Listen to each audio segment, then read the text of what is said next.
Radhe Radhe everyone. હજી મારા ઘરની સફાઈ ચાલુ જ છે। આજે કાળી ચૌદશ છે તો પણ અમે શોકેસ સાફ કરવા બેઠા છીએ। અને આ તે દિવસો ઓલો ટેણીઓ હતો ને નહોતો આ કહેતો ઓલું કાર્ટૂન દે। આ કાર્ટૂન એટલે હું નથી આપતી કેમ કે આનું તમે મતલબ જો એટલે ટોપી ચોંટાડેલી હતી ને તો એ ઉખડી ગઈ છે એટલે એ બી જાય ને ટેણીઓ, એટલા માટે હું નથી દેતી। અને આ બધું શોપીસનું છે। એમાં રાધા કૃષ્ણ ને ગણપતિ મારા ગિફ્ટમાં આવેલા છે।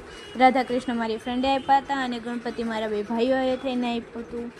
હા, એટલે હવે આ બધું છે મુંબઈથી ને બીજે બધે જ્યાં ફરવા જતા હતા ત્યાંથી ને લઈને આવ્યા હતા મારા કાકા કે આ શ્રીનાથજી છે। એવી જ રીતના અલગ અલગ છે બધા નાના નાના ઘર ને એવું બધું, કપ ને એ કપ ને એ બધું મારી બેનનું છે। બાકી એક આ ટાઈગર છે, એક આ કૂતરું છે અને આ બી ટાઈગર જ છે, મતલબ વ્હાઈટ ટાઈગર છે, બિલાડી નથી। હું પહેલાં એમ જ કહેતી હતી કે આ બિલાડી છે પણ નહીં, આ બિલાડી નથી, આ વ્હાઈટ ટાઈગર આવે ને એ છે।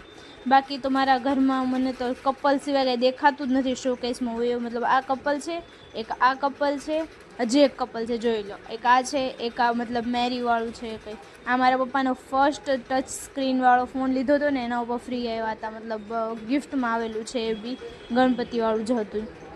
બાકી શોકેસ સાફ કરીને અમે બેઠા હતા ત્યાં મમ્મી કે હવે નાવા જાઓ, એટલે નહીં ને હેરવોશ ડે હતો એટલે હેરવોશ ડે અને કાળી ચૌદશના દિવસે મેં પહેર્યા હતા આ કપડાં।